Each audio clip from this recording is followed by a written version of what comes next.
Bonjour et bienvenue sur Pasteur du Dimanche.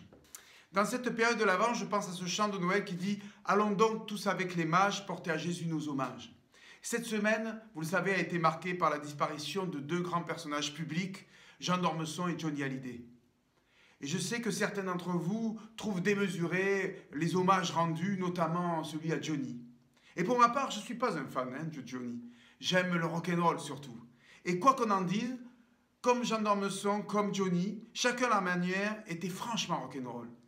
Mais qu'est-ce que cela veut dire rock'n'roll, au fait? Pour moi, je le traduis comme pierre roulée. Alors quel rapport me direz-vous?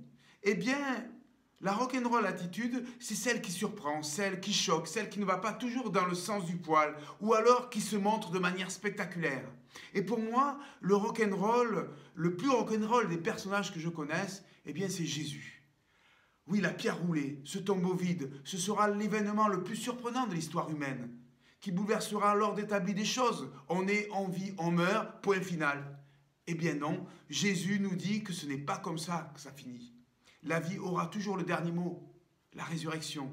Et ce Jésus qui choque, détruisez ce temple et en 3 jours je le rebâtirai en parlant du temple de son corps. Encore une pierre roulée, un déplacement radical, une rock'n'roll attitude, non? Ou encore Jésus qui guérit le jour du sabbat, une attitude qui ne va pas dans le sens du poil. Pourquoi?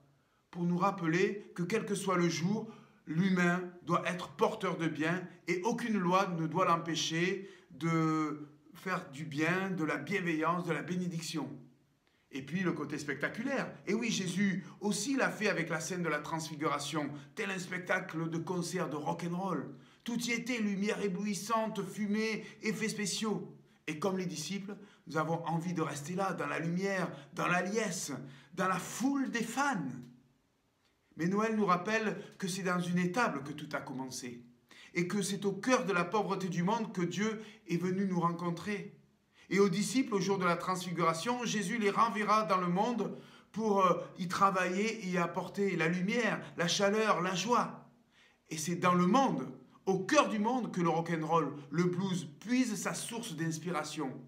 Et de là sont nés les Woodstock, USA for Africa, les Restos du Cœur. Une pierre qui roule, un rock'n'roll, une pierre qui roule, un tombeau ouvert.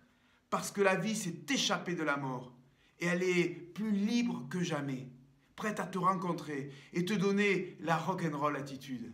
Oui, choisis la vie et vive le rock'n'roll.